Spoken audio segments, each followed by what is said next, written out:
Hey guys, today we have our special FrontSpot New Year event. My name is Ivan. We have Medea, we're hosts. And today we have our special guests, it's Evgeny and Vitaly. But actually, I don't know what you're doing. Guys, can you tell something about Evgeny, you can start. Well, except from sitting here, I'm a lead software engineer in EPAM. I have quite a long history with front-end development, but nowadays I'm a back-end developer, mostly specialized in Python, but again, nowadays I'm working with Golang mostly. And well, that's all. So how many years of experience do you have? Starting from 2006, I think 16 years. Sweet.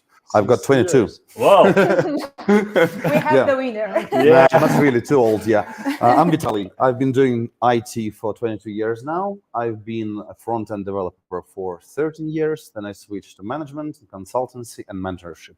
So for the last couple of years, I've been working as a developer advocate already, and I'm helping companies with communication. Great. Good. 5 years. 4 years. 4 only. Yeah, you're a great guess, I'd say. Okay, guys, we have a special questions for you. Sure. And the first one is we are ending our year, and we'd like to ask you, probably you can share some results during this year. And it's ideal if you tell us about your success and failed stories. Who'd like to start? But we are more interested in your failures, to be honest. Let me first brag about my successes, and then I will switch to failures. Right. In terms of successes, I've published 13 quite good articles, I would say. I'm planning to convert them all to a book in the next year. So I'm going to be publishing a book next year, which is, I'm really waiting for it. I'm really looking forward to it. I've consulted 13 companies this year, earned quite a decent amount of cash for that. So it was good, yes. But failures, well, in my consultancy, I've quit 5 contracts because I couldn't work with these companies because I thought their ethics was wrong. So when they come and when they approach me and when they ask me to help with something, they're all good. They're all brag about how well they treat their folks, how well they pay, how well they do everything. And then as soon as you start digging, you see, well, first there is some shit in the processes. Then there are some people, some managers who are, golden managers whom you can't fire, whom you can't offer any change to do. You just don't touch them. They are untouchable. And when I can't work, I just quit. It's not viable for me to work with people whom I dislike. In terms of failures at my company, at Case, we finally agreed that Scrum was a failure for us. We finally ditched sprints altogether. We moved to a light version of Kanban, which works much better for us. We also managed to stop promising pretty much anything to our clients. Before that, we were promising certain functionality at a certain date. So we promised some estimations and deadlines. Now we just stopped doing that. Only for a couple of clients, we still try to measure when certain stuff will be released. So this allowed us to get rid of so much pressure on the team. So we just started working in a normal way. We also had a few failures when we were releasing stuff which wasn't tested well. These failures were serious failures for us because our product is about quality. It's a TMS. So we considered these failures to be the worst for us, and we learned a lot. So that was one of the reasons why we ditched sprints altogether. So we could actually test everything properly, run auto tests, and prepare more auto tests, and do everything properly. So that's that. In my work particularly, I don't think I had severe failures at all. I had something to learn from. I organized a meetup here, and I found out that using marketing was a no-go for me. I had to invite people on my own. It wasn't a failure, but if I relied on marketing, then I would have 0 attendees. So that was an interesting lesson to learn. That's for me. Yeah, I participated in this event. That was really great. Yeah, the event was pointed for QA engineers. I am not QA engineer, but that still was interesting for me. Thank you. Yeah, thank you. I participated. I enjoyed it. Nice. Yeah, as for me, well, this year was quite calm for me. But in the beginning of the year, I changed my job, and now I'm EPAM. That was, I think, the most successful thing I did in this year. And the second successful thing was that I relocated to beautiful Georgia. Yeah, and I changed. Of course, I had to find my project here, and I found the project. I found the project in Go, and this was another success for me that I easily switched to another language. And from switching from Python, not very strongly typed and interpreted language to strongly typed and interpreted compiled language was quite a challenge, but still not so big challenge as I thought at the beginning. But if we speaking about failures, I can say that this year I have some particular big failures. Maybe I can name some failures when I wasn't prepared to do my tasks in the project because I didn't know the domain. But I think it happens to everyone. But I can recall some failures I had for instance, front-end development. Like we once made a library for our game, and this library was JavaScript, and it introduced memory leaks. Wow, in production it was nice to catch. Lessons were learned, of course, but still it was unexpected, let's say. But mostly this year was calm, I'd say. May I add something here? Yeah. In terms of relocation, we had this relocation as well. It was really hard, but the hardest thing I think was to be able to socialize properly. Because when you come to a new country, you need to find your shops, your bars, your folks, your community. And even when we ran this meetup, that was such a relief for people to actually start communicating with others and seeing that they are not alone. At all. That is, it's not a fail, it's not a success, it's just something we need to survive. It's that really was good. hard. Yeah, I can imagine. Even though I'm Georgian and I've been living here for a while, I can understand that going to somewhere else where there is nobody you love, or at least your friends, your family, your relatives, and nothing that you know, it must be hard. Yeah, and if relocation wasn't likely because you didn't want to relocate, but you have to. It's another thing. Like 7 years or 8 years ago, when I used to work in London in Badoo in a dating app, I relocated 10 developers from Moscow to London, and that was a failure on my side for sure. I didn't help them properly settle at all, and a few years later, they were still living like in a small ghetto. So they were just talking to other Russians, no one else. That was hard. That was seriously hard. Okay, guys. If you want to socialize a bit and you're in Georgia, subscribe to our channel. And in future, we'll have more offline events. We already had 2 of them. And it will be announced in our channel. So subscribe, stay tuned, and probably we'll see you. I would add here a little bit that I think that even if you think you're an introvert, and even if you think you hate people and don't like people at all, I think you need to force yourself to come at least once to a meetup like that, just to see others, just to have a handshake or have a beer or have a small talk with a person. It does help. From my point of view, it's also very nice for Georgians to get to know to other, even culture, other people, other languages. Sometimes even is teaching me some his words, and I'm teaching him ours. So it's quite nice, and feel free to join us. We are multilingual community. And what I also would like to say is that experience of giving talks is even better. And these guys will always help you. Whoever is listening to us, they will always help you to come up with a topic or to compose a proper talk. So don't hesitate to ask them for help.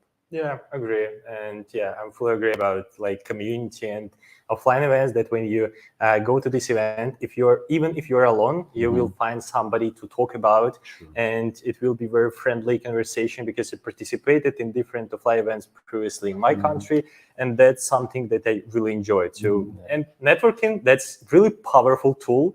It's something that I learned this year because previously I didn't talk with the people a lot, and now I understand that when you have your network connections, you can resolve any problem, any question you have. Plus, you build your reputation when you're networking. If you help someone, this person will remember that you helped them. Sure. Yeah, but I must say that the hardest thing in networking is to step into some circle where people are speaking to each other. And when you step in that circle, you will start to speaking eventually because everyone's speaking and you will be like on that wave too. It's like, when the first step to go boxing or jiu-jitsu or whatever is the hardest one, just to get into this group. Because you know nothing, you're afraid you're going to be beaten. You just step and it's all right. Everyone's good there. You can say that about almost everything. You're like, you are going to gym and you don't like, I'm afraid how they will treat me and so on. But then you see that your coach is one of the best people you ever met because he's paid for you to be comfortable. And it's in many things. And IT, your leader is paid for you to be comfortable and so on. But of course, there are some exceptions still. But well, Okay, we were talking about success and fail stories. And I have questions. So you had some fail stories. You said that you didn't have a lot this year, but I don't trust you. Just don't want to share them. How do you think? I'm too shy. Who knows? Maybe at the end of this conversation, you'll share them. As soon as we open champagne. And how do you think? Is it okay if you have these fail situations and probably you want to maybe avoid having them? How do you think? Well, may I start? So I think it's okay to have some failure situations because we are human, we made mistakes. But it's I think it's obligatory for us to make lessons from them and to learn on them and try to avoid those mistakes in the future. Of course, everything is possible. We are human and we made mistakes, but still we need to learn from them. It's okay. It's a general thing, like it's common sense. It's like without any details, without any instructions, but still when you grow in professionally, you start to see that you make mistakes and you can do some actions to prevent them. You see that others people do mistakes and you start to do something to prevent them from doing that mistakes and to prevent you to make some mistakes. Well, okay, it's everything about learning and maybe some leadership because you need to do those actions. I would add here that I have a good analogy. When you start shooting, precise shooting, like 300 meters shooting, you have to shoot the first bullet in a direction, just in the direction, to see how you correct your aiming. Also, you have to have a mistake first. That's the way we learn. Seriously, we can't avoid them at all. And I would second your thesis that we can't control everything. Nassim Taleb, I think, wrote a great book, Black Swan, about our world is changing all the time. So mistakes and failures are unavoidable. So, for example, our company grew from 40K clients to 70K clients. I'm not sure how many we could grow if there was no war. Maybe 5 times more, who knows? So it's like we only try to do our best in the conditions we have. And this means that we will have errors and mistakes and things like that anyway. We just need, as you said, we need to learn from them.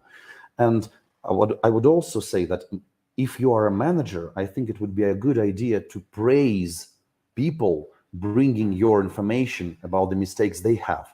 Because many managers who just grew from developers, they think that people should be punished for mistakes.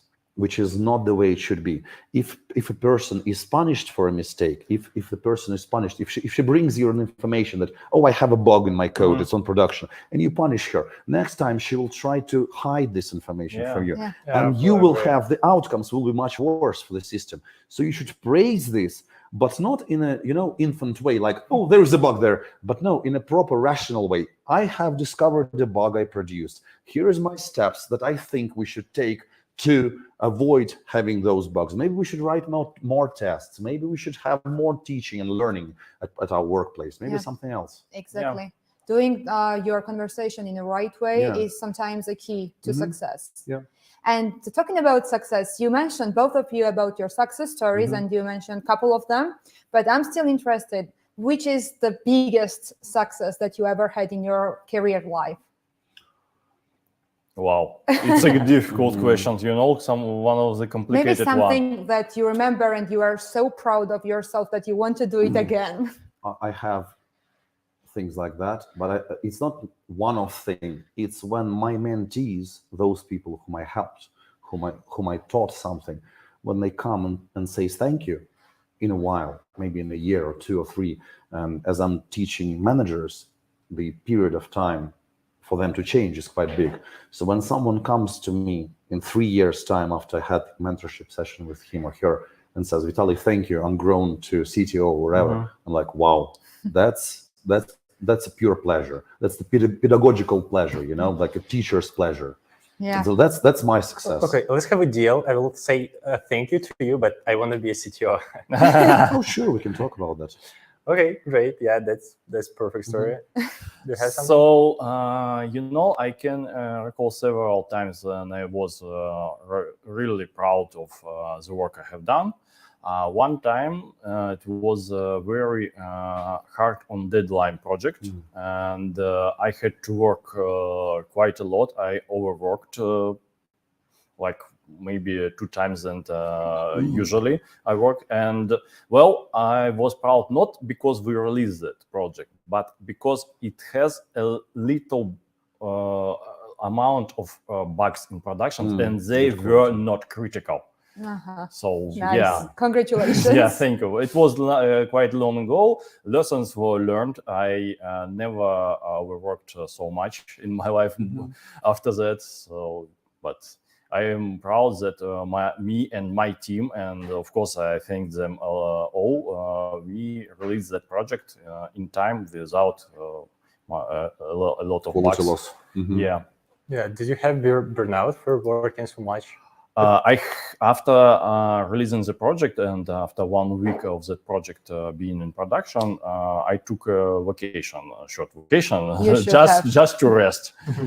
But it was quite for several months project. It was short but intensive. Okay. So I hadn't get the possibility to burn out from that short time. Yeah, so it's both a success and a failure at the same time. Yeah. But lessons were learned, and the biggest lesson I learned that my health and my state of mind is not worth any money in the world. In long-term well-being pays a lot. Yeah. But I'm sure that it was not only about money, but for some dedication and for some aim that you had, that you wanted to bring this project to till the end. Of course, I wanted stuff like that. Yeah, but it was honestly challenge. It was my first time being head of development of some part of the project, not all of the project, but significant part of it. And I had a small team.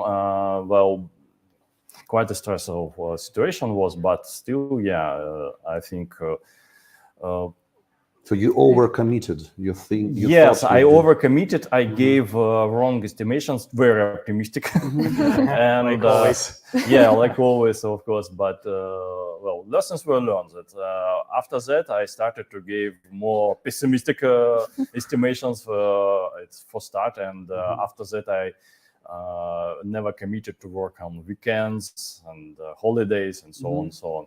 And especially wrong to be a role model in the team, overworking, because people will get used to a leader doing that. And one of the biggest mistake, except for estimations, was that I took a leading role I had architectural tasks. I had some communication with other teams a lot, and also I had a 100% development, committed development.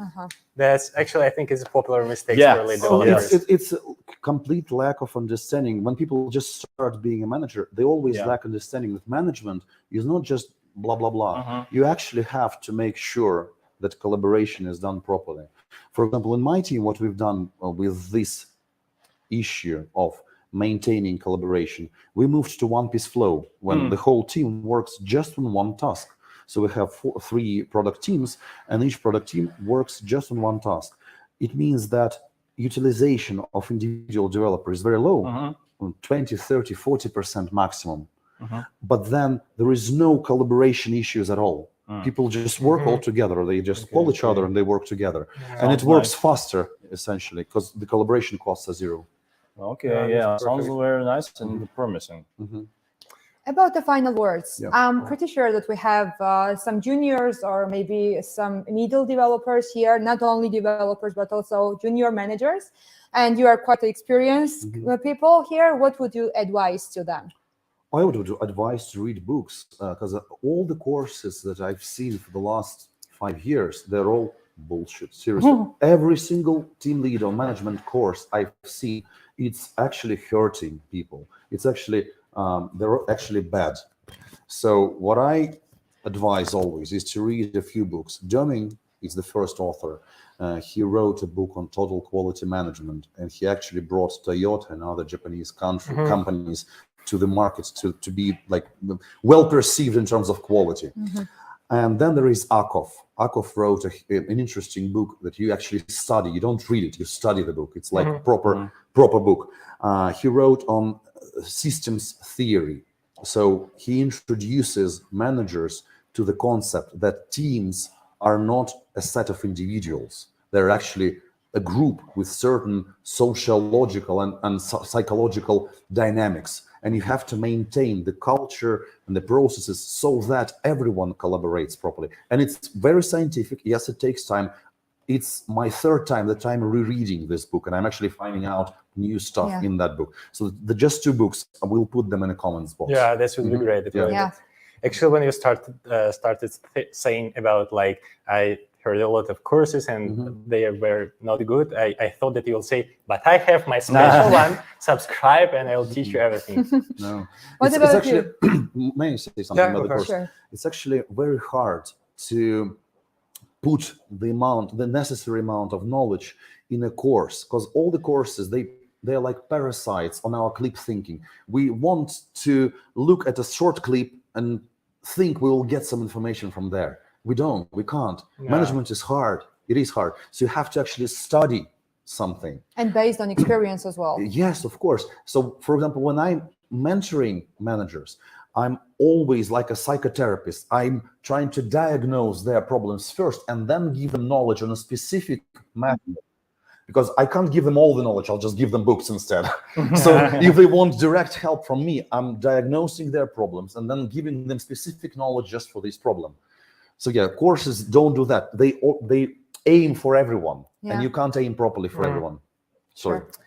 Yeah, okay. From my side, I can add that I met several people in my life that who didn't like to reading books. So, for that people, I can only suggest reading some articles in the internet. It depends. I cannot get from my mind any particular article I would like to share, but it depends mostly on the topic you want to study, on your field of specialization, so on, so on. So,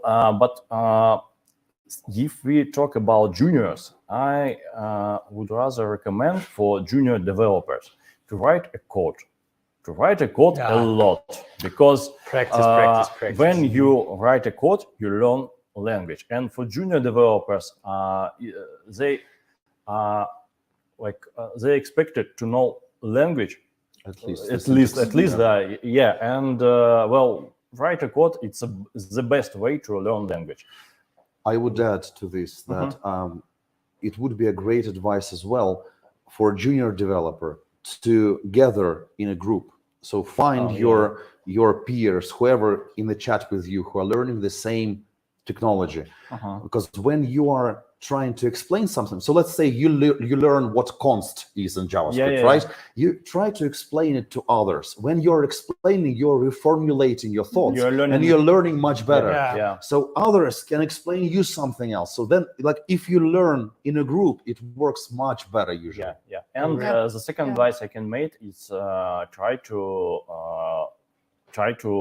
get to the technical interviews. Because in big companies, after interview, you will receive feedback with suggested materials to read and to learn. There are also mentors who do that specific service. It's very hard for me ethically to advise junior developers to pay for something, because I know these people, they work in another job. So they usually lack money, right? And time as well. But those mentors, they do cost. They cost $50 per hour or even more. But what I've seen is that there are good mentors who can help you with this particular interview. Maybe you as a junior developer could go to EPAM or other company where you know you will receive feedback after the interview. Because there are so many stupid companies who never give the feedback after the interview. Because of that, I suggest going to big companies. In EPAM, we obligatory to make feedback after the interview. I fully agree with you. And yes, and I would also add here that if you go to the interview, you start learning the market, because when you're reading JavaScript for Newbies book, well, you learn the syntax, but you don't learn what the market wants from you. You will never understand what you'll be asked at the interview, and essentially you need to pass that interview to get a job. That's actually why, at least it's my opinion, why I think it's another good idea to start your career as a freelancer when you do your project alone. Okay, guys, thank you very much for such inspiring talk. I really enjoyed it. Thank you, guys. Thank you, Evgeny. Thank you, Vitaly. So we go home now. We go home now. No, champagne is what Okay, guys. We had Evgeny and Vitaly now. And before switching to next guest, we have a special, very perfect, awesome musical break that will be started in 7 seconds.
heart will go on.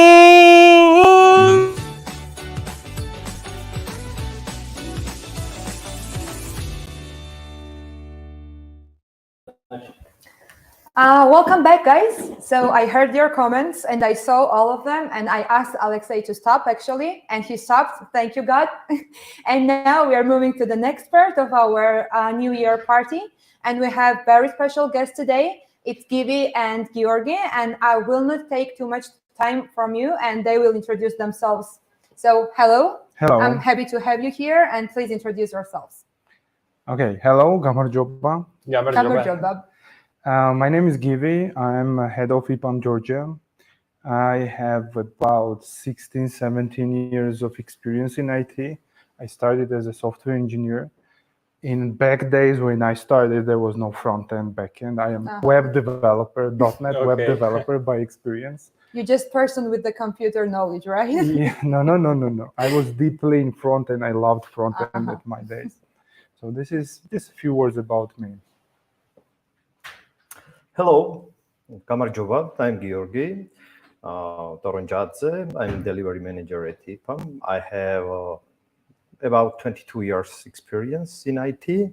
I was worked in different positions, roles, and I start as a backend developer, not backend developer, let's say I start as Delphi developer, my career after the .NET, and after I switched to management and architecture. And nice to meet you, everyone. Nice to have you here. Perfect. That sounds great. And probably you're like the second guest. And we are with Medea like childs because we had just like a couple of years experience. We had a lot and that's great. That's why we invited you here. And yeah, the idea of our today event is to present your success, which is probably less interesting and of course failed stories. And yeah, did you prepare them? Maybe you can present them. Yes, I have a story. I called it "How I Lost My Job," but actually, it's not like this perfectly. First of all, I need to say a short story before I say the exact story.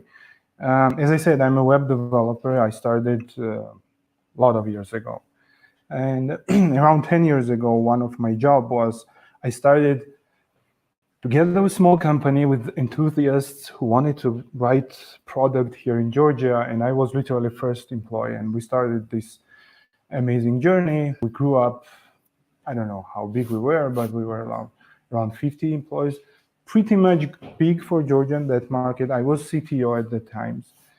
And how I lost my job, I received a notification from a guy entering my office and telling me, I'm a new CTO here. You will be my subordinate, deputy. Okay. And of course, for Georgians, it's like, no. In 5 minutes, I made a notice, I left my job. There's pretty much reasons behind this. The company changed the direction. The company didn't want to invest a lot in engineering. And I am the guy who was, before this, like enthusiastic engineer who wanted to build a factory for engineers. That was my dream. I had several trials of starting the company, my own. And in this company, I really felt like I'm a driver driving this one front. And yeah, I quit the job. But after that, it turned out into a big success, which I will tell you later, after Georgi's story. Before moving to Georgi, I heard like one, I would say life hack, how to not lose your job. It's when you have some knowledge that you know how to like do something in the company, and in case they fire you, in that case, yeah, they will not be able to do some job instead of you, and that's kind of life hack. Some managers trying to avoid such situations, but if you are in such situation, in that case, probably you will not be fired because the company will lose capability to do something and so on. I saw that kind of engineers in my career, and all the time I was avoiding to be that guy because that is not good guy. Yeah, that's very cool, actually. Yes, and there was a lot of reasons. I wasn't fired. I was like demoted. Yeah. So, and it was for me like not in the terms of demotion, but in the terms of communication, huge failure. how people communicate to you this. I was expecting a little bit. Maybe I still be working there if I didn't have this kind of communication. We are happy that that company told you that you would not be a CTO anymore. Yeah. So now you are here, and it's pretty good for us. Now, what about you, Georgi?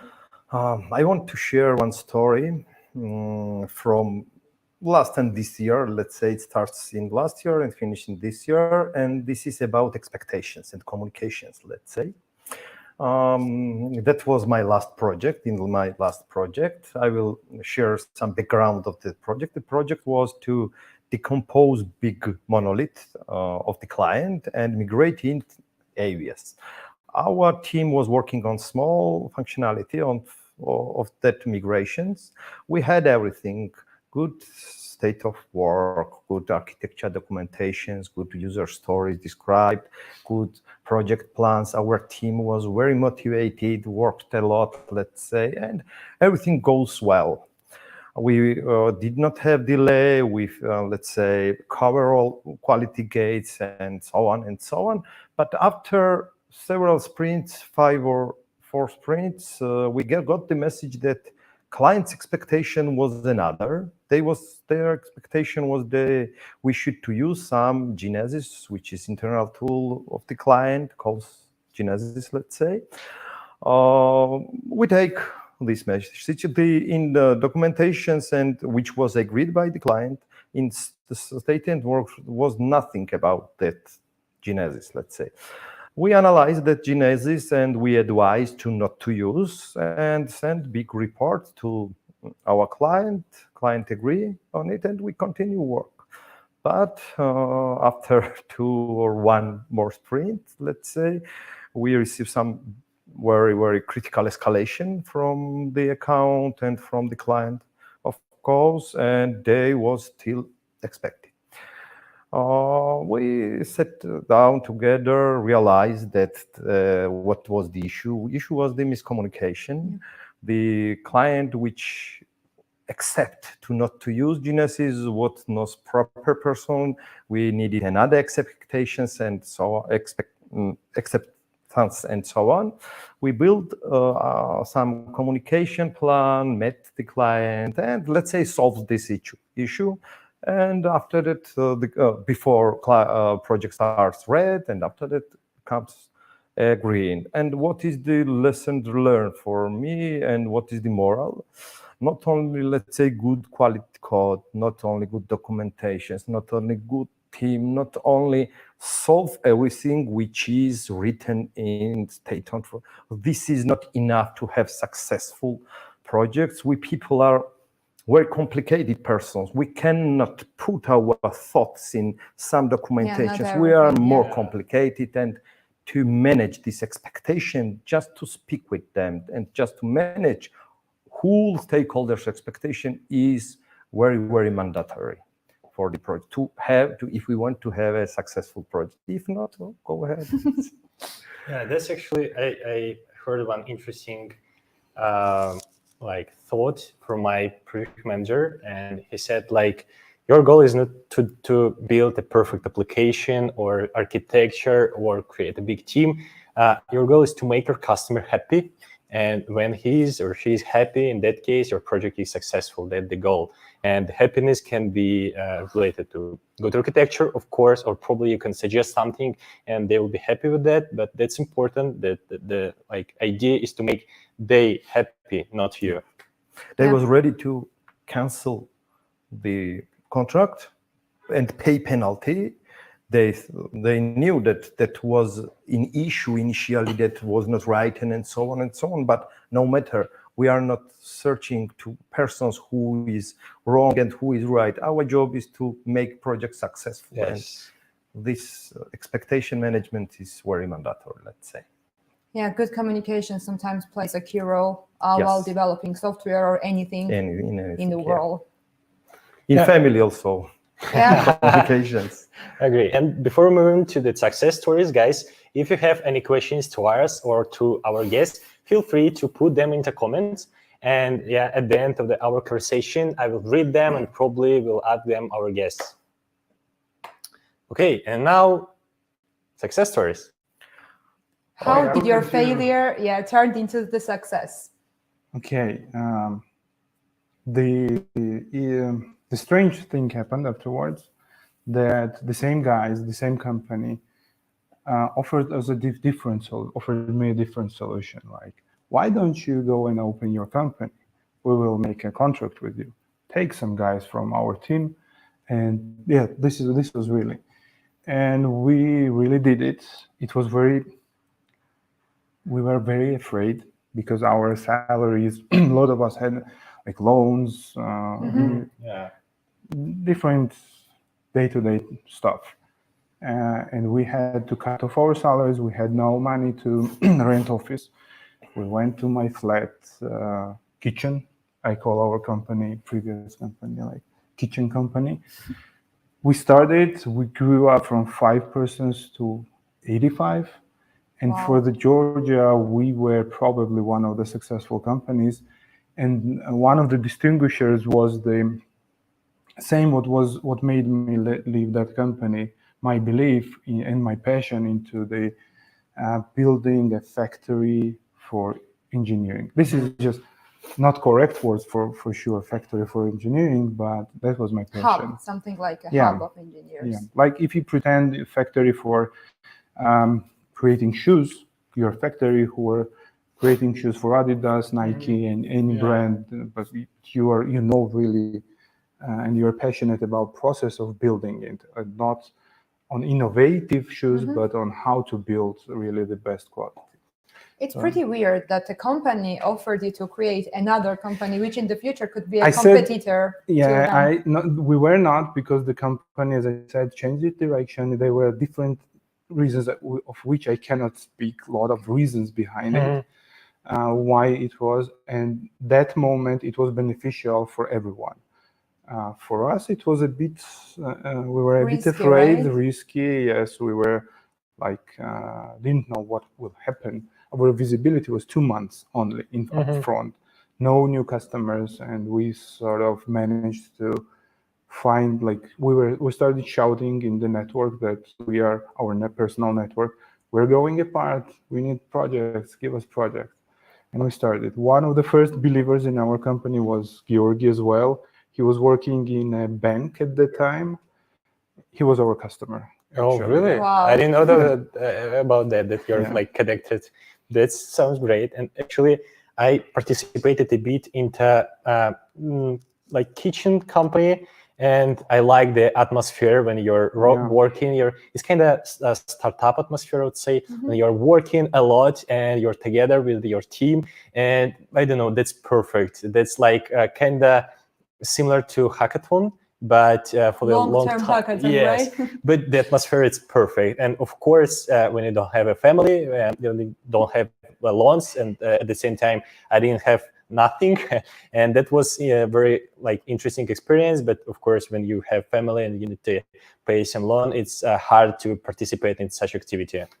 It's pretty hard decision to make. Yes, and also you should take into consideration like 99% of new startups are like not successful. Yes, so unfortunately, yes. Yeah, first of our thought was but if you take fail as lesson learned, maybe we can say that startups was successful. I think it depends. I think it depends what you lose. Yes. If you lose a lot of things, if you lose, for example, your flat where your family lived, it cannot be a good lesson. Sometimes it is. Really? Yes. It's so frightening for me to even think of it. Yeah. Sometimes any experience. I used to be a guy who told once a person that you have bad experience, and he was very angry on me. And after years, I learned that any experience is experience. Any experience makes you strong, makes you a bit wiser if you learn. If you don't learn from your experience, then it's a... Fully agree with you. Yeah, so... Okay. Success story. My success story is the same story, let's say. Let's say that was how we fail and how we fixed, let's say, transfer this project in successful, and that was communication. We set up a lot of sync messages, meetings with the client, and we had more communication that was needed, let's say. And this change situation that everyone was in one page and everyone thought that we are a good, let's say, and project finished successfully. That's very motivation story. But project was closed because of some business changes in the company. That was, let's say, the project's reason that just companies change direction. Thank you. Thank you. Very interesting story, both of you. Thanks a lot. Do we have some more time? Give me a second. I'll try to read the comments. Let's see in what you are interested more.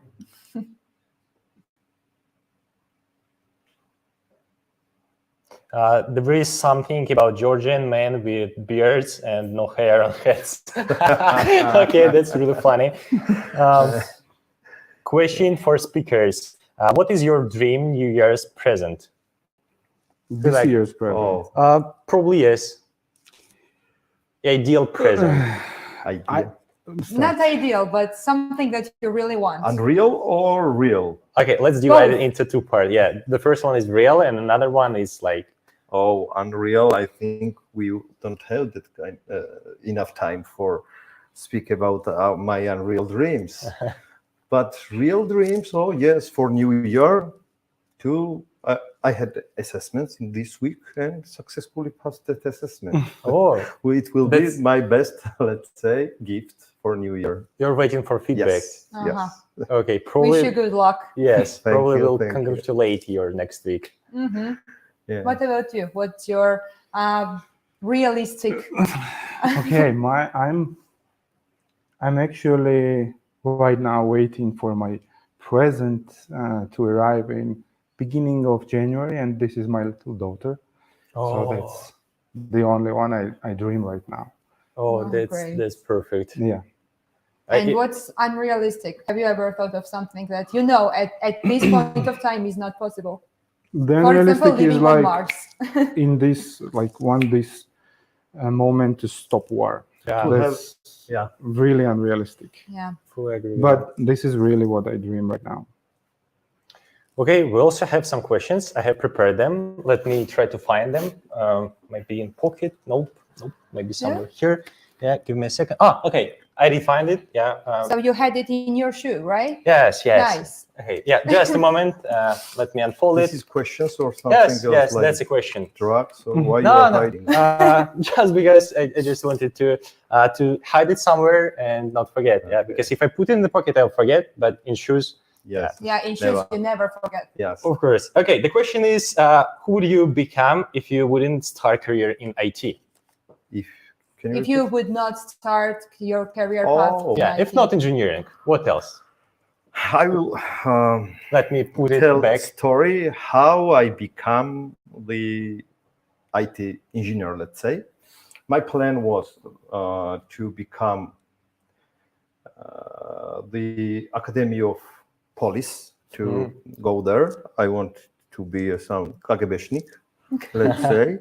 But I was in preparation course in university, and if I will, let's say, finish my course successfully, I will become a student in IT.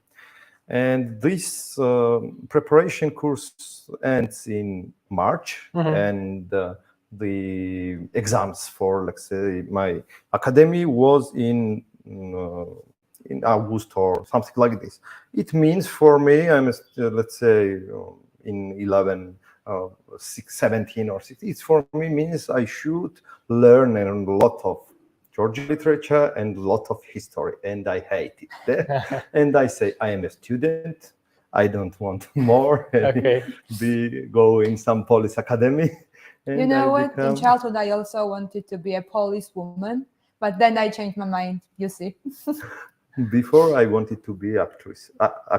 Oh, really? Did you participate in some maybe? No.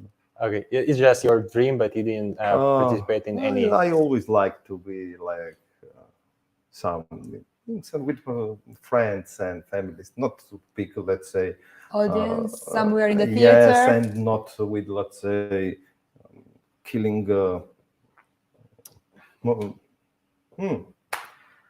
Maybe The black.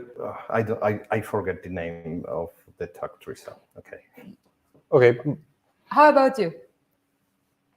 Who would you I be? would be what I would like to be, because I'm a bit boring in these terms. When I first saw the computer, it was like first love, then everything stopped. But I would be very happy to be a teacher for kids, especially. I love kids.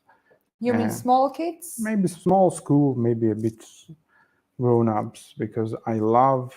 I saw your previous person who was speaking about the emotion he gets after getting successful stories from his, or thankful stories. I believe that it will make me really happy. Okay. I'm pretty sure that no colleagues or no schools will say no to you. So I'm pretty sure it's not your just dream, but it will come true very soon. I if say you dream decide. because you also should have inner, how to say, ability to be a teacher. Like, you may teach someone, but you will be not successful because how you do this. I have no experience. I guess I will be a bad teacher, but this is what I love. Who knows? Who knows? What yeah. would you teach? What would you teach? I don't know. Anything. Okay.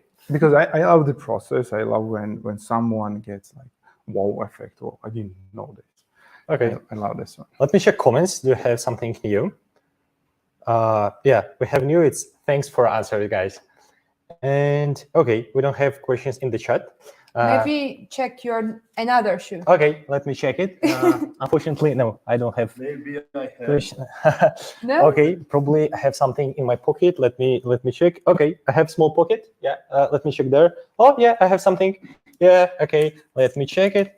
No, it drags. Okay, I'm joking. Let me unfold it. Okay, can you give some advice how to become you? Yeah, it's the director of EPAM, it's delivery manager in EPAM. Delivery manager or me? You in terms of career, I mean, okay. how to be such successful as you guys. Okay. I don't want you to be like have a goal to become director or something. I believe that anything you believe you want to do, you're passionate of, you will become like very successful. Anything. I don't know. Sometimes I see, for example, in restaurants, people serving you, and sometimes I see like people doing day-to-day jobs in different, and they love their jobs. And I believe that those people are successful, and I believe that they will achieve a lot of success while doing what you love.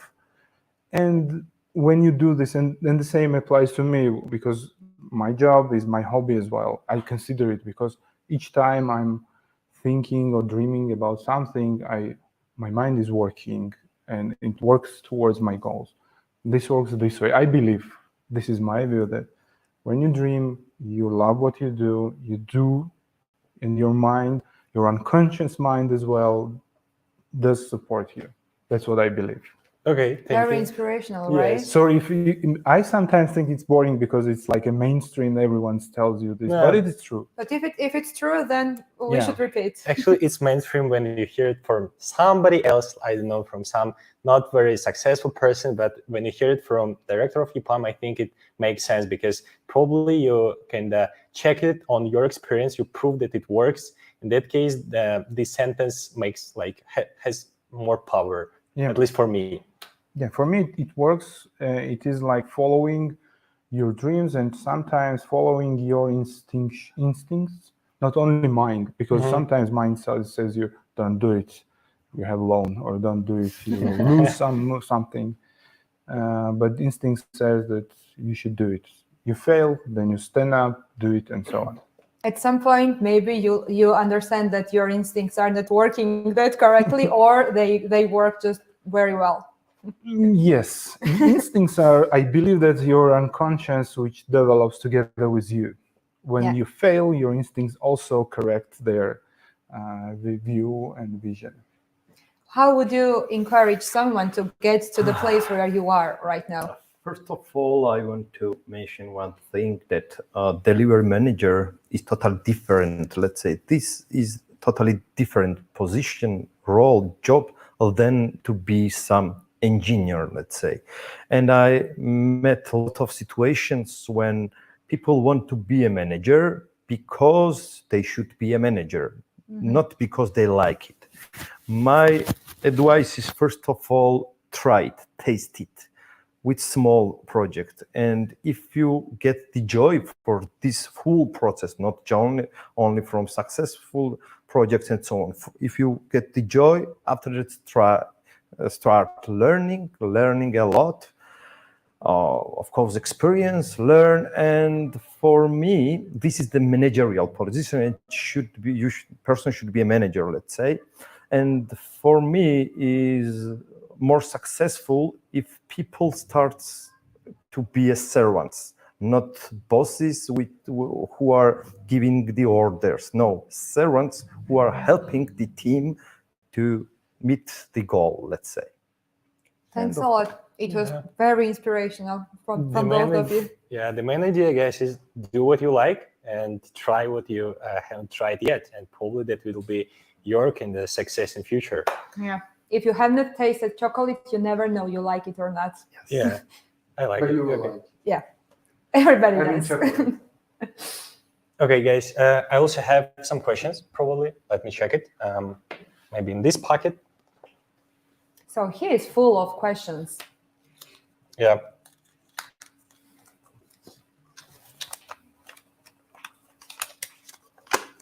But before reading this one, let's check our chat.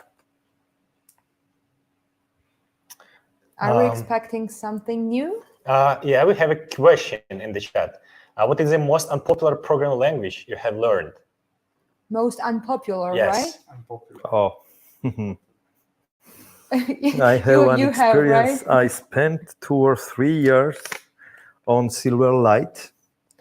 Have This you heard is it? my is something from .NET. Microsoft. Yes, but Not a language. it's not a language. Yes, it's framework. But I spend a lot, and Microsoft killed that product. Wow.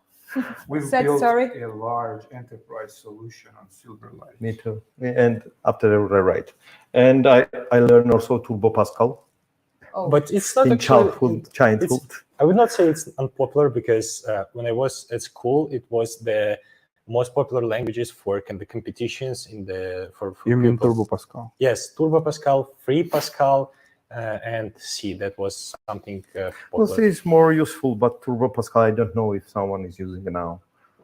I have never seen any job requirement Yeah. requesting Yeah. for those kinds of Yeah, but frameworks it or give me, programming languages. let's say, feeling how to develop. Let's say, development is not only language; it's know how to build these solutions, and language helps. I guess people think that we are that old that we started from like Fortran. My mother worked for. She's not engineer, but was let's say operator of some Fortran. I don't know if the language is not popular, but I've worked with language called Lua. I know, Lua. Yeah. Yeah. If I'm not mistaken, that's the language that was named by the inventor Dota's name. Okay, I didn't know that.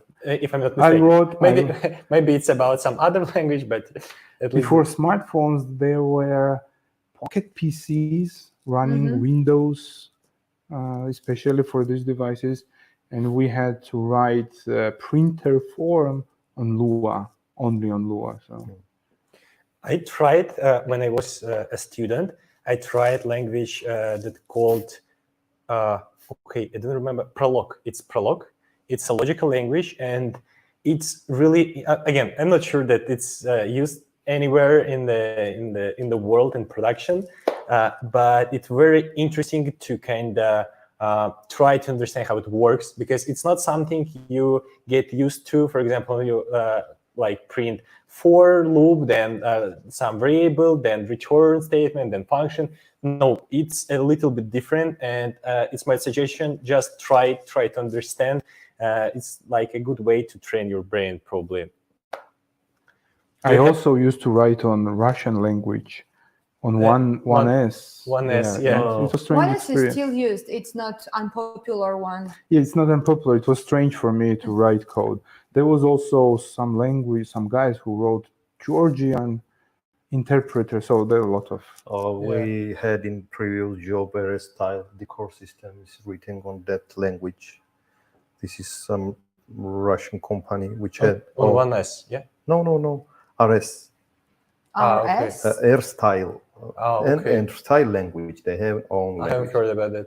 Yeah. So many weird languages. Do you have anything in your collection? So nothing that's unpopular, but for me it was I started to study Spring.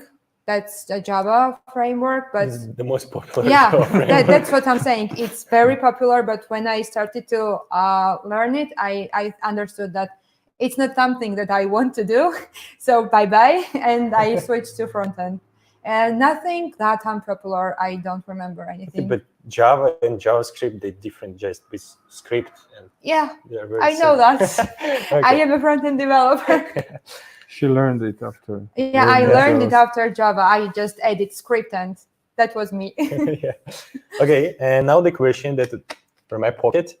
Guys, can you share your plans for the next year? And you can divide them into, again, ideal and pessimistic. Personal plans or? Ideally, it can be career plans, but you can share your personal as well. To be honest, I don't have yet because I'm finishing existing and I'm working on next year plans in parallel. It's not finished, but I think it will be more experience in some, not in areas, in another cloud, and experience depend to manage project with big scale. But it's not a, let's say, it's under construction. Okay. How big scale should be? I don't know, maybe from the team from 60 people in the 60 team. or 100. Okay. Oh, yeah, sounds big. Yeah, good luck. It's like a small company, I'd say. Yeah, but it's need, let's say, opportunity also. Not only my hard work will help, so opportunity and hard work. Of course, sometimes you have a little bit luck that can help you to grow and to find success. Okay, Gibi, what about you? I am a bit careful with plans. This year ruined everything, like all plans. But still, my main goal is to contribute to growth of IT in Georgia. I want to continue contribution. I want to participate in launching a lot of learning initiatives in Georgia, studying, learning, bringing new technologies to Georgia, new talents. I want to bring everyone to IT in Georgia. That's my dream. And also I want to participate in bringing interesting, successful companies to Georgian market, to make Georgia visible for like Googles of the earth. Okay, thank you very much. Thanks. Yeah, and talking about your plans, I'd like to wish you good luck. I hope you'll reach your goal. And I think we can finish on this part. And thank you for your great motivation. Probably like you're sitting here, and that will help some people to join IT because it was really inspiring to hear you. I got, at least me, I really enjoyed it. I got a lot of motivation. Thank you. And I think we can go. Okay, we have something with our TV. It will be shut off. Can you give me a second? Yeah, I fixed that because I'm a programmer. Thank you, guys. Thank you. I learned 5 years. I spent 5 years in IT to find a way how to stop it. Okay, that's it. Thank you very much, guys. Thank you. And now we have a special quiz for you guys. And join it, try to answer our questions. And it will be started in 7 seconds.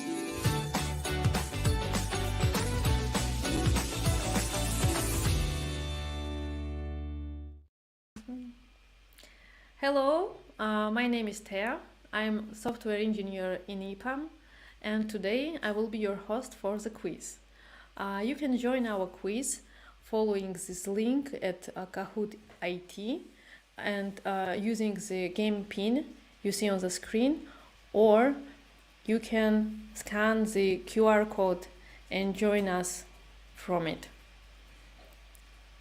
Our quiz we will have a winner, and winner will be a person who will answer more questions correctly. And You have to share screen.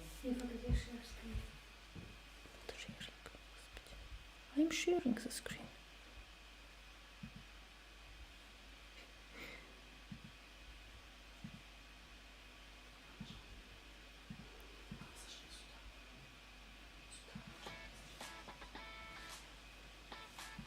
Okay, now you see my screen, right? You can use the QR code to join our stream or our quiz, or you can use the link at Kahoot.it or Kahoot app if you have it, and use the game pin to join us. We'll have 10 questions in the quiz, and the fastest person with the most more correct answers will get the prize. And here we have the prize. The invisible hand will help me to demonstrate it. It was produced especially for Georgia, and it's not for sale. You can buy it anywhere. It's a limited edition. So the only way to get this prize, this board game called Raccoons, the only way is to win our quiz. So be active, be fast, and demonstrate your knowledge of JavaScript. Okay, we have 20 people and more are joining. It's great to have so many people. And let's see. Oh, nice. Even our hosts want to play this game. Let's see. Ivan and Medea also joined us. Nice. Okay. 23 people already joined us. Okay, great. And so the rules are really easy.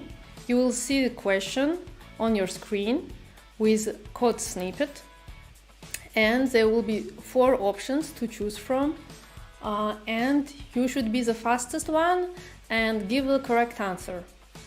So it would be, I think, fun, and you will have 1 minute to answer the question, but the fastest you are, the more chances you have to win it.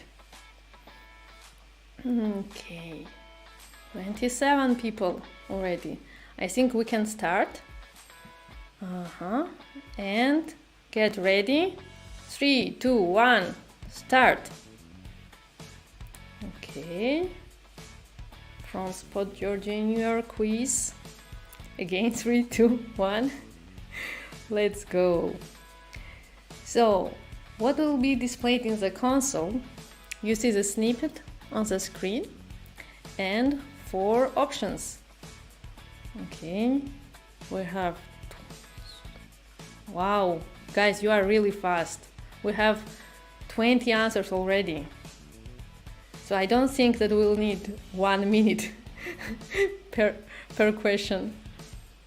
Okay. Who's left? Nice. Okay, it's very interesting because we have results for the first question And only 6 people answered correctly. The correct answer is 44. The majority missed the question. And let's see who is the winner after the first question. And the fastest one with the correct answer is Gleb.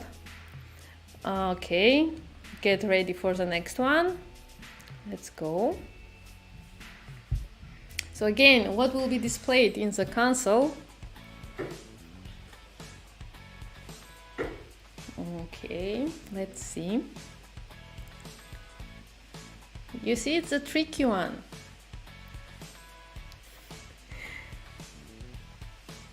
Like, people say that there are good parts of JavaScript and bad parts of JavaScript, and the book for good parts is much like less than for bad parts. Okay. Okay, let's see. This one is more difficult, I think, because we have only 15 seconds left and have only 20 right answers. Okay, let's see.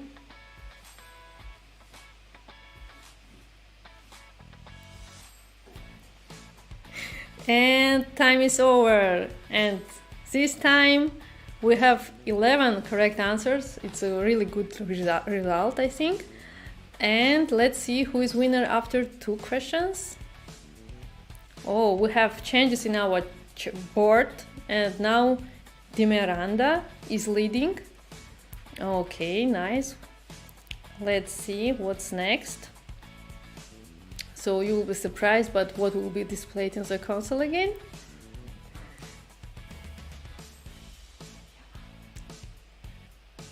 Easy one.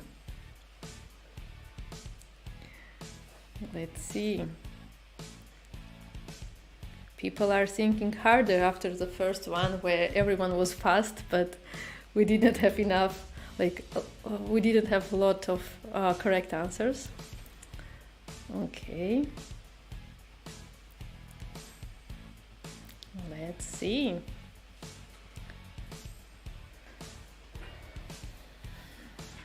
Who will get it correctly?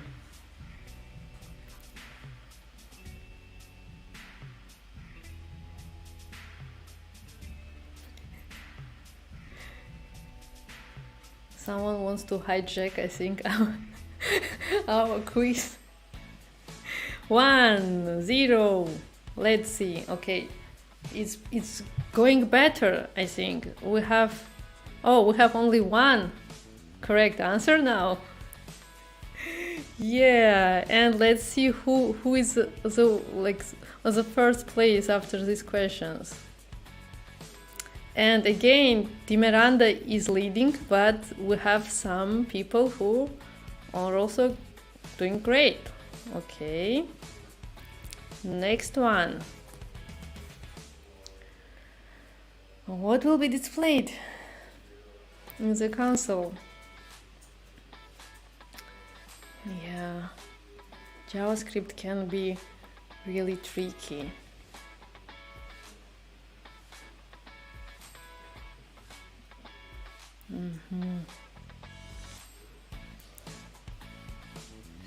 Okay. Yes, we saw from the previous question where the majority chose the wrong one.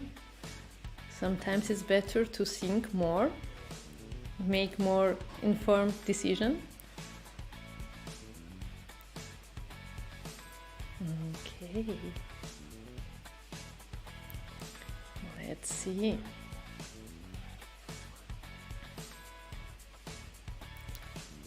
Nice. Okay, and this time we have 15 correct answers. Great. Let's see the board again. And wow, we have changes in our board. Now someone called T is leading the board. Yeah, so we have intrigue here. Who will be the first? Okay, let's go next. Use question. Again, okay, we have bigger code snippet here. So think over it and choose the one that you think is correct.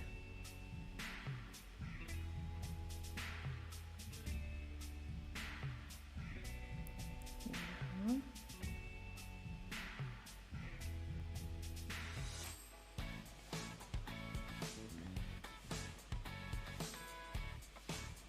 Don't forget there is a prize, so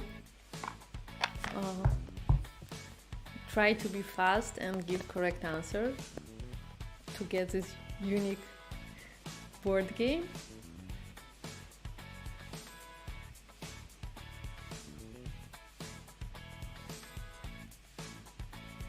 Okay, 5, 4, 3, 2. Here we go. Okay, nice, 12 correct answers. And let's see the board. Again, T is leading. And let's see what's next. Oh, and one of our players is the highest climber, so the situation can change dramatically during the next 5 questions. What will be displayed? We have some promises here.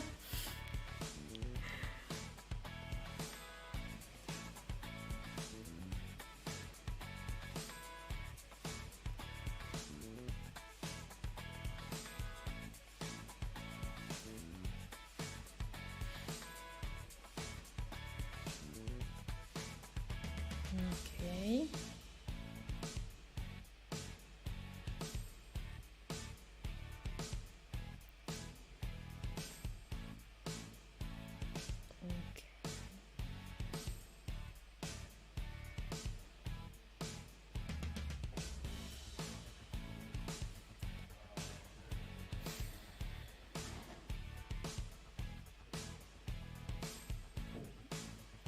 And let's see. Nice. We have 17 correct answers. I think it's a record. And let's see the board. Wow, T again is leading with 4,000 points. Good job.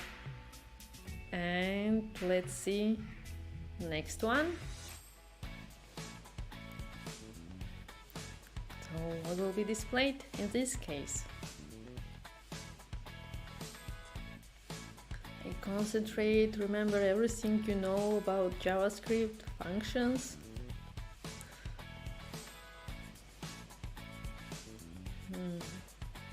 Interesting.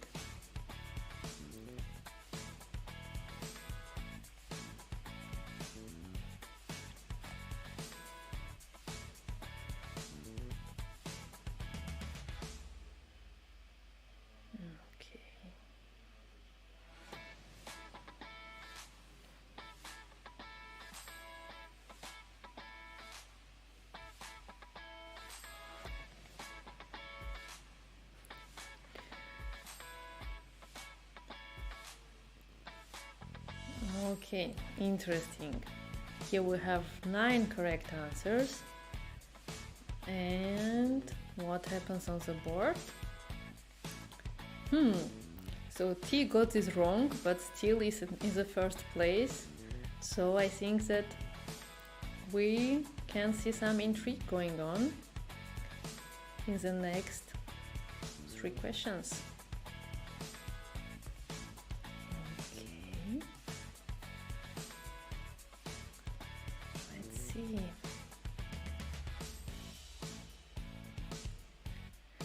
Again, functions.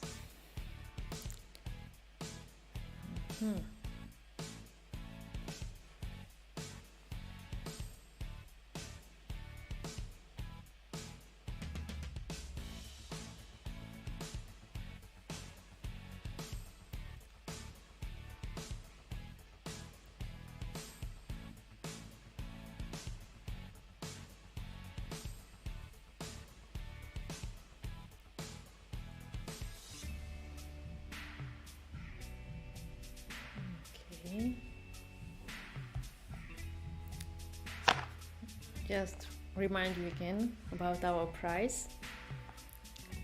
It's actually based on Exploding Kittens board game, and it was created especially for Georgia.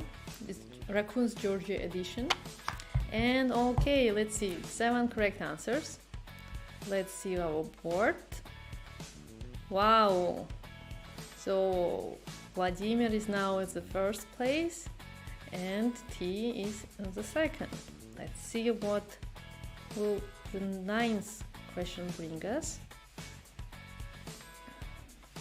So guys, everyone has a chance still to be the first, be the fastest and give the right answer. Okay. Let's see.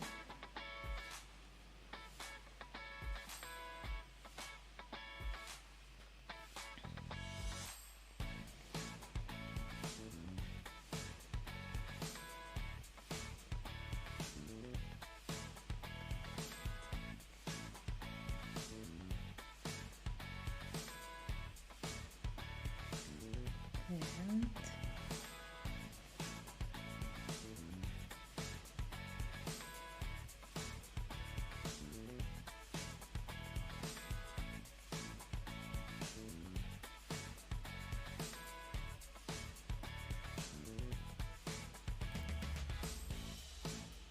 oh, here we go.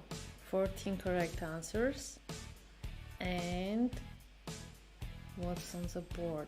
Vladimir still is leading our board.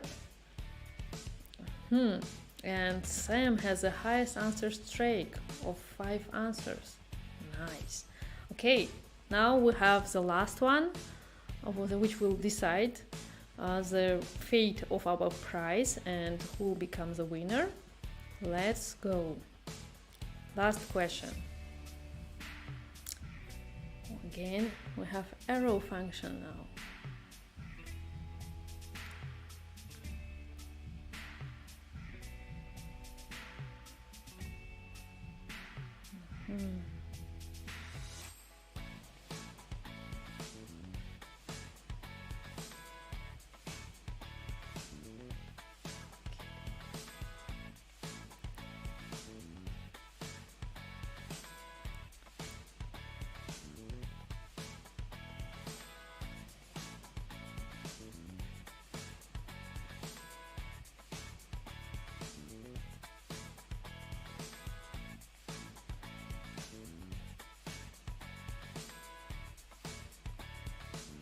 Only 10 seconds left.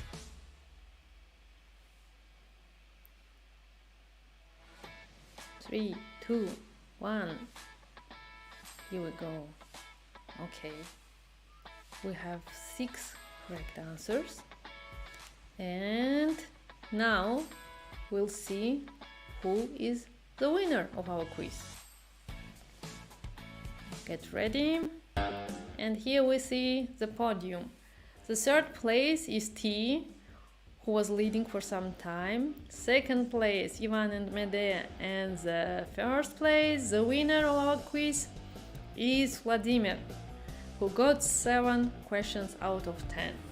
So Vladimir will receive our board game, Raccoons.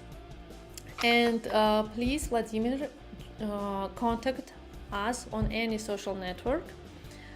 And we will give you our game, the prize. We will share the link in our YouTube stream and in Facebook and under in Facebook. Okay, that was it. Congratulations, Vladimir, Ivan and Medea and T, good job. And I think that's it.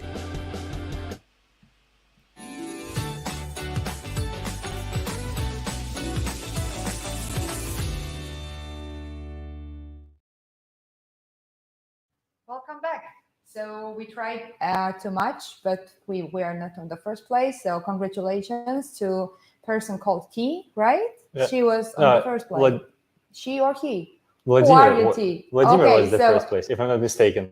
Anyways, who was on the first place? We a bit envy you, but still, congratulations. I must say that this game is very good. I have it at home, and I'm having a lot of fun. So good luck and have fun. Now let's move to our last speaker, who will be Merab Tato, and he will be joining, and he will introduce himself. So, hi, Tato. Kamerjoba. Nice to have Hi. you here. Kamerjoba. And, So, who are you? Why are you here? Tell us. okay, thanks for having me. So I'm software engineer with more than 8 years of experience. I'm Android Google developer expert, so mostly specializing in Android, and I'm hosting meetups for like Android. I record podcasts. I write some blogs. So doing everything for the community, and that's it. Like building the community. So Great. that's it about me. So you are very close to us, what we are doing here, but Yeah, in a definitely. Google developer way. Yeah, that's great, Yeah. and probably you're very popular in Georgia community. Probably the most popular guy that you have here, and that's great that you joined us and talk about your success and fail stories. And yeah, let's start probably from fail. It probably more interesting. Yeah, Yeah. tell us like as more as possible. yeah. So the thing is that I don't remember all the failure stories. It's like I every time I try to memorize that something failed for me, I forget to write it down, and then I forget to remember when I need it. But there are multiple failure stories in my career which I'll share. So first of all, as I remember from my early years in career, maybe from 2014 or 2015, it was like I was working for my video. It was like very popular platform back then. It was very popular, and it was the only website which had video streaming and the TV streaming. So they owned lots of other websites. Yeah. It was like a big holding. So I was working We for Georgians one know that, but for our foreigner guests, it's something pretty new. Yeah, So we for me, loved my video, and we loved it in our childhood. Yeah, yes. So basically, I was working for the my video, and we had one website. It was like eight cents. We allowed publishers and the website owners to like communicate with each other, and the advertisers could publish their ads on the websites with a specific ad places. So I messed up there. I was working late. It was like 2 or at least 1 a.m. And I had very difficult task to do. It was like image cropping, caching, different aspect ratios, centering, and so on, like to properly fit the image in the ad. So I was developing on a development server. I had the development database, I had development caching server, everything. And when I finished, I deployed the code and also deployed some parts of the modified database to change the recent cache for the production server, because I changed some data on the real images. So I accidentally messed up the production database, and so in the production database we had the records, and in one of the columns in the records was the cache address, the original address, the aspect ratio, and so on. So I messed up these addresses, and it was pointing to the test cache server. And instead of all the fancy products in the advertisement, there were only pandas, like panda pictures everywhere. And people are like calling, what's going on? We only see the pandas. And I know that the pandas are for development and testing. It's like probably something, maybe you can try hard reload or something like this. But it was like the problem was not solved by itself. Then I went to the I logged in the server, checked it, and appeared that it's a file cache. So it actually cached the panda images cropped to a specific size, so no hard refresh would fix it. So I had to quickly revert the changes, do proper revert the backup, and honestly I had not any recent backups which would fix for the very recent publishers. So I did nasty job. So I manually cropped those images for the very recent publishers and uploaded it to the cache to somehow fix it for the production users. So luckily there were not so many publishers at that time because it was still a beta product. But yeah, I learned my lessons there. So this I can imagine how many hours it could take. How many hours did it take? Yeah, sorry, before continuing conversation about that, Mirab, can I ask you not to kind of touch the microphone, because when it touches your t-shirt, we hear some noise. Maybe okay. the better way is to just...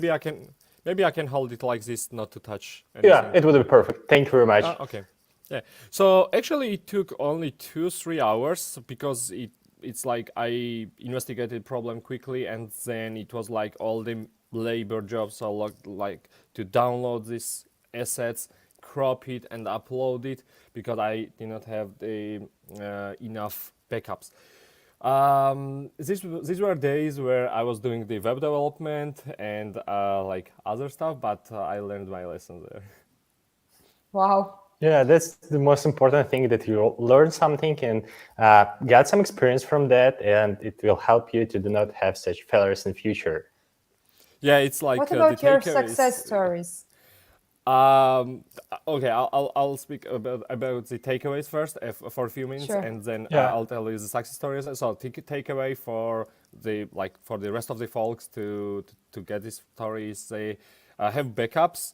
Never work late, because nothing ever good happens after 2 a.m. This is a quote from How I Met Your Mother, this real nice TV show, but same applies to software engineering. So nothing really ever happens after probably 6 p.m. So you don't need to code at night, and communicate quickly with the rest of the team, and let them know that you have this kind of problem, and ask for the backups or extra workforce from other teams to quickly fix the problem.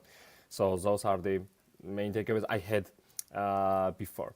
So you learned your lesson pretty well. Yeah, talking about kind of working late, I have a worst, I would say, high score about that, because the latest time that I released something was at maybe 10 p.m. my time on Friday. We had a bug and we needed to deploy it. And there were no way to wait until Monday. And I had to do it at, again, 10 p.m. my time on Friday. But luckily, I didn't have planned for weekends in case of any issues. And we had our person in another time zone. And in case of any issues, he was able to fix it. But that was not really good experience. It's just a way how we fix that, but I would not recommend doing it.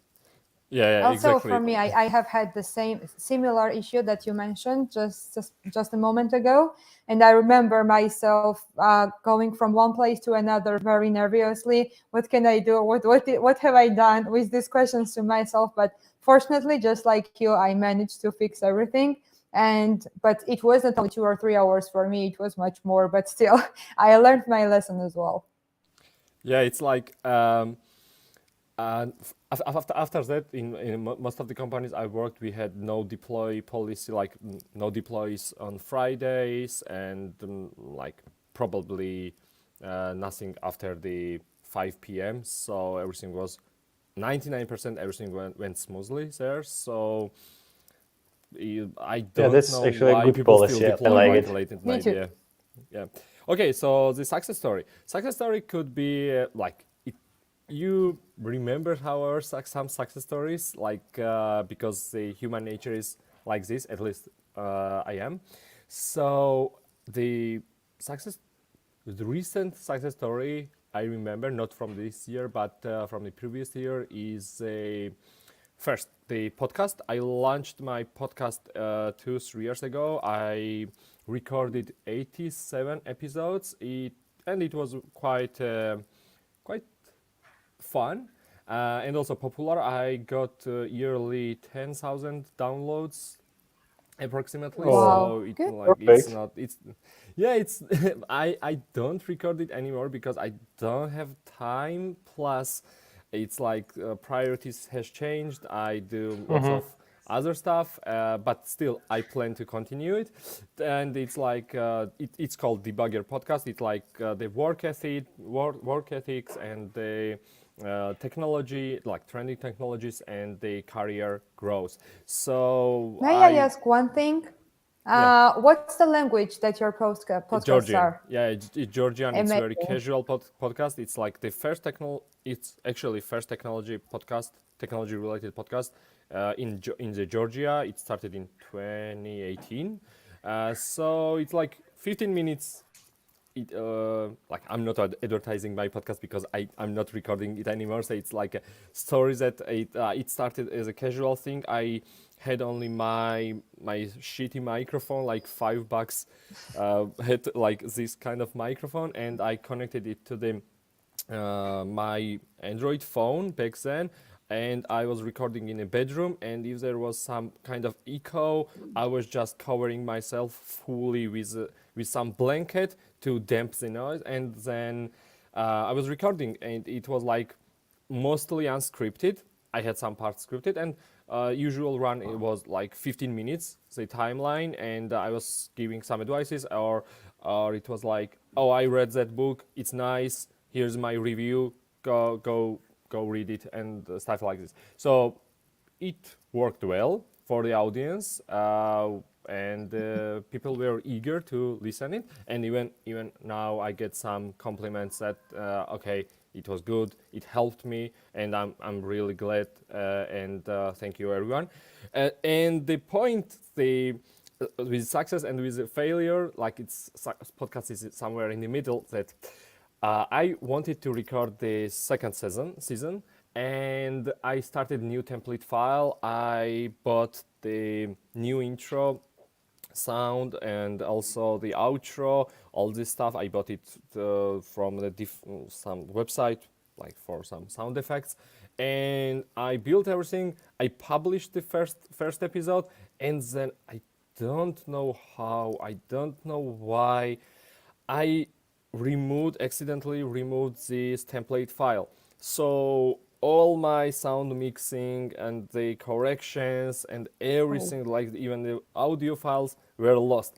So I was on the 0 level again. And this is after this, that's I so told sad. myself that I'm not doing this for a few months at least. Like I'm not going to do this again, because it's like very it's like it requires too much time to set up everything, and then like I'm too lazy to do this. So this is my success and failure story. Yeah, but the feedback from the people are very successful. And it can be mentioned as a very successful story of your life. Probably. I open sourced everything, all the statistics I had previous year, like at the end of the 2021. I had like, because I don't like anything like to have it private. I open source the repositories. I do open source contributions. So I did same for this podcast. I open sourced all the data I had, all the listeners by country, by episodes.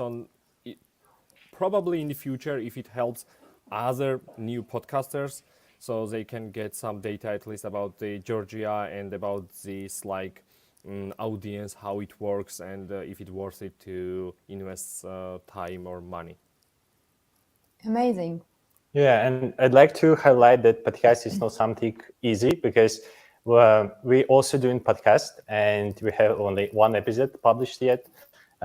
Okay, and I'd like to say that at the beginning, I thought that podcast is something really easy, but when we started, I realized that there are a lot of kind of problems.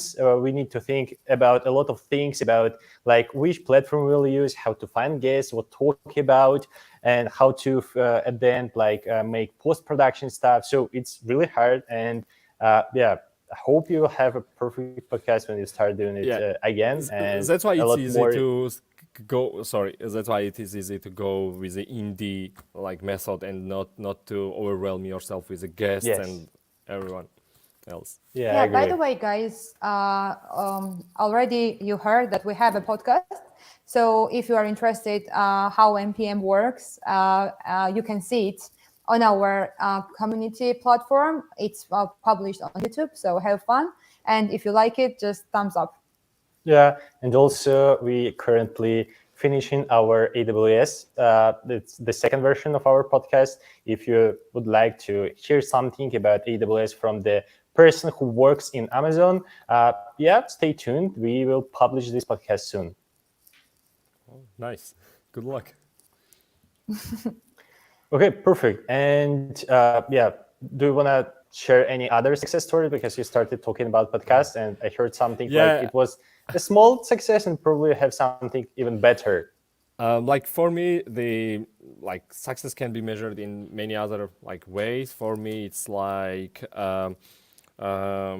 getting the GD title. Like for me, it's really great moment in my personal biography, because it was always some kind of unachievable thing for me, and I just served the community, and I was doing the like all the stuff. I was happy, and then it's like it came to me like I was not expecting that much, and being a Google developers expert, it means that you've done something really good for the community. You know your stuff, and now you can contribute even more. So that's what like I consider this as a success of my career, and it helps me to do even more, like to be a speaker at the international conferences more often, share my stories around the world, like the development stories, and mentor other people all around the world, and not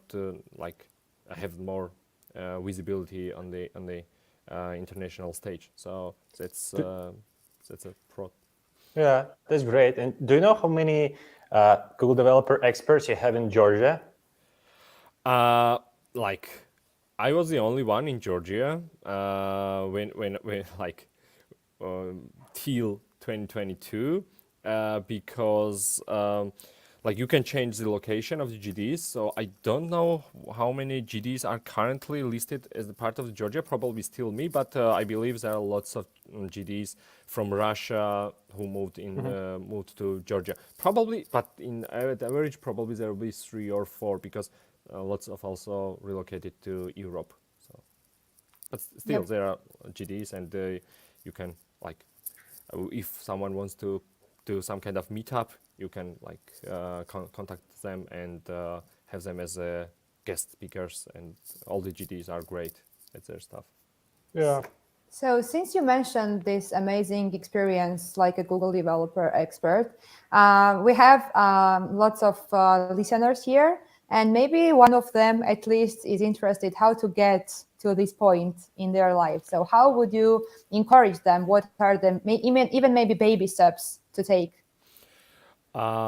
First of all, is to love what you're doing. Like like if you are into the Android development outside the work, you should be doing something for the community, and also actually love the Android development stuff, and host meetups, write more blogs, record podcasts, videos, something that you can like to attract the audience and give them more information and advanced information about the stuff you are doing. So it takes some time, probably years, in terms of the actually mastering your stuff, like mastering Android or web technologies, Angular stuff like that, and also being a community leader. So probably years, but it's like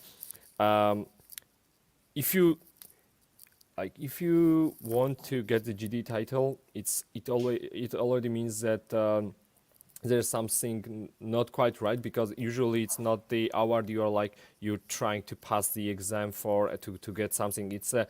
It's a recognition what you're already doing. So that's why usually how it works is that you are already well known in your community, and then some Googler or other GD approaches to you and asks you, okay, if you are also okay with that, we can recommend the GD title, and you can apply for it, and then go through the process. Usually this goes like this.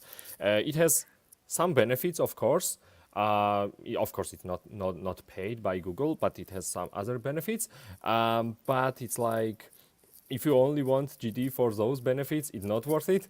But if you want GD to be like better speaker, or to talk to much at a much better venues and the places, and spread your word even on with a widespread to the whole world, it's a perfect opportunity. So yeah, it's long story Amazing. short, you have to work hard.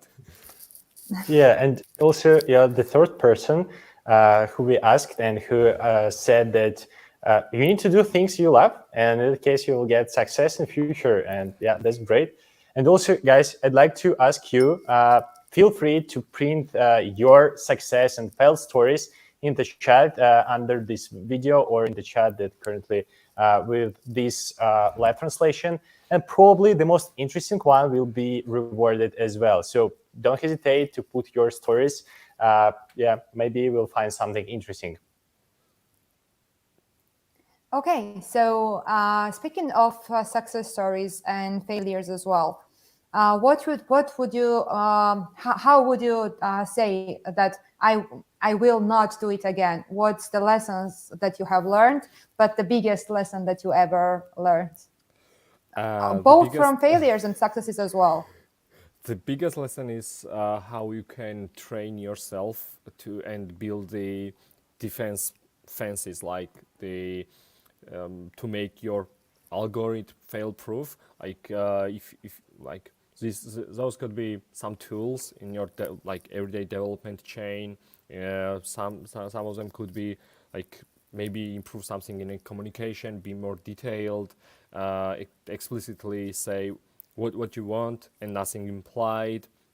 Maybe do some more automation. So everything to make your actions fail-proof. Those kind of steps worked for me. I don't believe that this will work for everyone else, but at least you have to try and experiment it, and then just apply to your everyday job. Like if you don't start like changing something, I mean, if you feel uncomfortable being like having some failures in your lives, then probably you won't change anything. But if you really want to try other things and be like go out of that comfort zone, then you can apply different techniques. And even if you go to the Reddit or Twitter, you'll see different techniques, and then you can try. One of the techniques, that's the simplest one, but still it happens to lots of people. I will share it right now. Is that okay? The situation is that at some point all developers need to do this push notifications thingy, either on a web or on Android or the iOS. So, and most of the times, at least once, developers just push the test notification to the production. It happened to all of us. Like it's at some different scales. So you can't prevent this, because of course there are lots of tools to help you to differentiate the audience, but you still can't be 100% sure. So the only thing that will help is that don't write test message that this is a test message. You can write some nice text that, okay, thank you for using our service, and have a good day, or something like this, and test it with this text. So even if the worst case scenario, if you mess up, the target audience get the message that it looks like the marketing message and nothing else. So at least you can save the like blame, and yeah, you can spare some. You can prevent yourself from being in the Yeah, news. prevent and and spare some awful Facebook comments from your company's Facebook page. So that's it. But when you're doing these test messages, you don't think that they will be in production. They will go to real users. Yeah, that's the thing. You don't think. Yeah, it's easier to put like test, and that's fine. I'll put it here, click the button, and we'll see the result.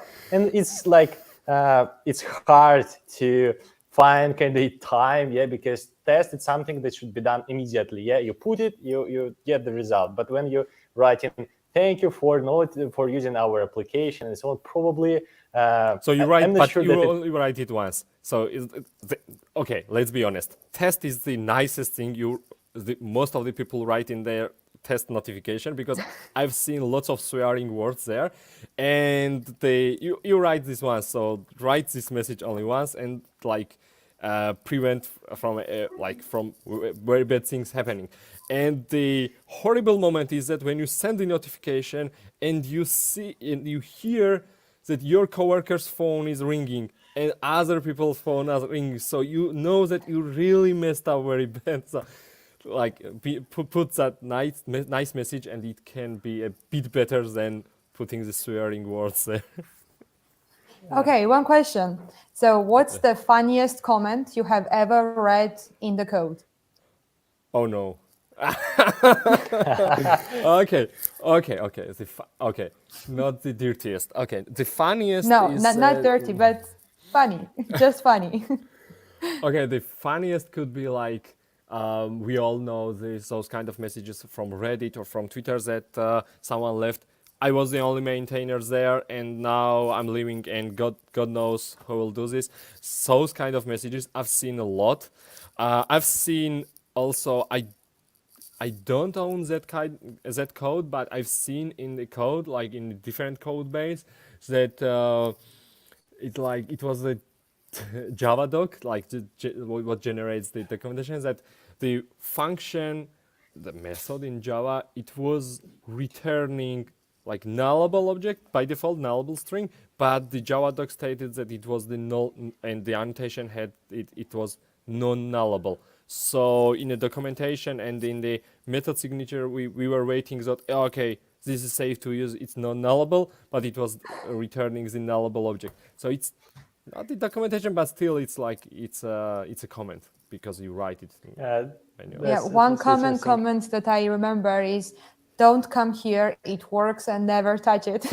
Yeah, it's very common. It's very common. I also written like code like this, that it works and don't touch it because it's too scary. It's like Jenga, you know, the last piece, if you pull it off, like it's going down. It will break. So yeah, exactly. Talking about failures, about like the one that you described, that notifications. I had a similar situation when I was working in the previous company. I was needed to create a database of fake users, but I didn't have enough fake users. And the idea was to put them from production database, just copy them and put them into our database. And I didn't think like, what can go wrong? But then I realized that emails, I didn't change them. And when we test something within fake users, all the emails they were sent to real users. And the interesting part that I realized it maybe like in a day or in a couple of days, when a real user complained about, okay, guys, what is going on? I've got one question to you. Since you have such a great background and everything, what are the plans for the future? Like on all the interview questions, where do you see yourself in 5 years or 3 years?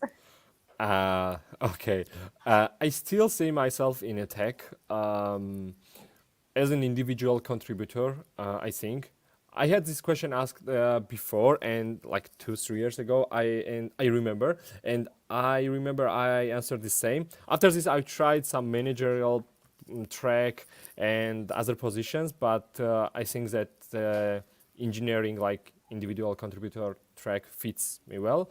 Probably level up there and also master some other things, but stay in tech, like mostly this. I would say like the retirement plan like seems nice. I don't feel that I will retire after 5 years, but if I retire, then I would open bike shop definitely. Like I would be the mechanic there and doing like the bike repairs because Wow. when I look at those kind of stuff, it's very like calming and also very fun. It's at some point it's repetitive, but it's like it's satisfying. So those are my plans. I'll bring my motorcycle to you. Not I promise. motorcycle, mostly bicycles, but yeah. Bicycle. motorcycles. Okay, Yeah, then bicycle. I'm not your customer. Sorry. But okay, what if there is an option to enter IT and start a career in software development? What would you choose? Like which field? Like Android web or what's the question? No, the field that is not related to IT. Okay. I wanted to become the musician at some point, like 10 years ago, 12 years ago, even 12 years ago. But like I couldn't manage to. Probably I would do it again. I would start probably apply to the music schools and continue my studies there because this music is a field I enjoy the most. I'm not that gifted. Like it's like I'm not the best guitar player or the best. I don't have the best ear for the music, but it's fun and it brings me joy. So I always do the stuff that brings me joy, not the fortune. So music definitely. Amazing. And the last question from us until he is bombed. Yes, I have a lot of oranges near me. If you haven't noticed yet.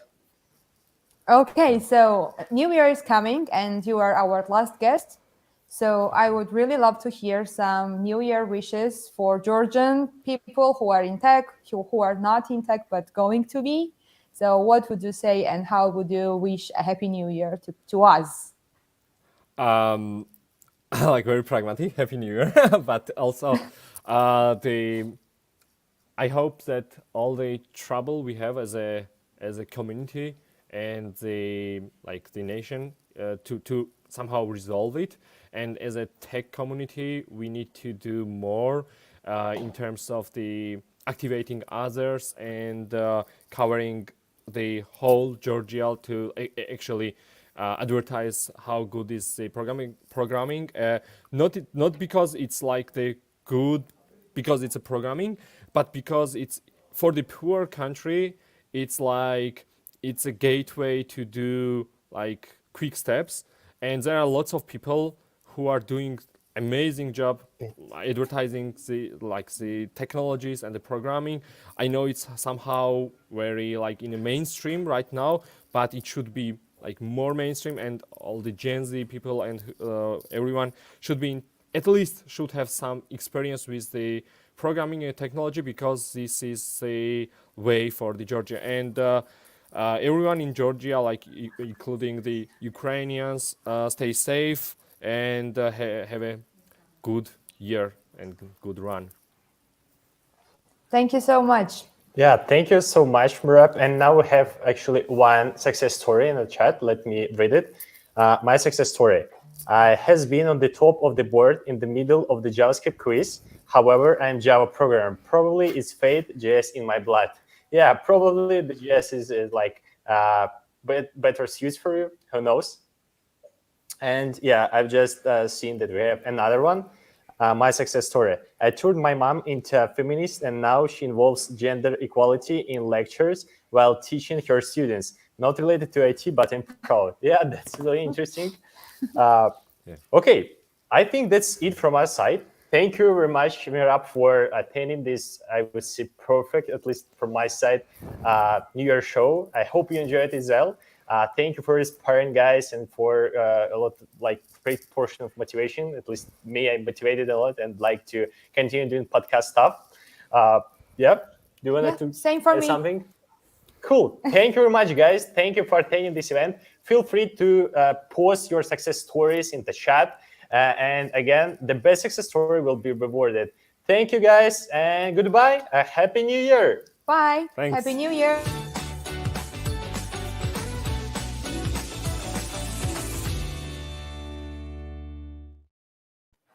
Where is champagne? It's over. Is it done? Oh my God! Hey, give me the champagne. Why were bombing me with that? Give Okay. me champagne. Yeah. Oh my God. Let's Oh What yeah. were you doing with that? Okay. Oh my god. Oh. Okay, let's Okay. drink. I was talking to people. Why you bombing me? I didn't like it. Come on. Okay. Yeah. Why? Shake it. Before. I checked it, but I'm Shake it. afraid. Oh my God. Yeah, let's see you. No. No, I'm I don't know afraid how to of this. Okay. 1, 2, 2, 3. And where is Oh. our glasses? 3. Happy Year. Is it finished? Yes. Is it done? No. Oh, Bye.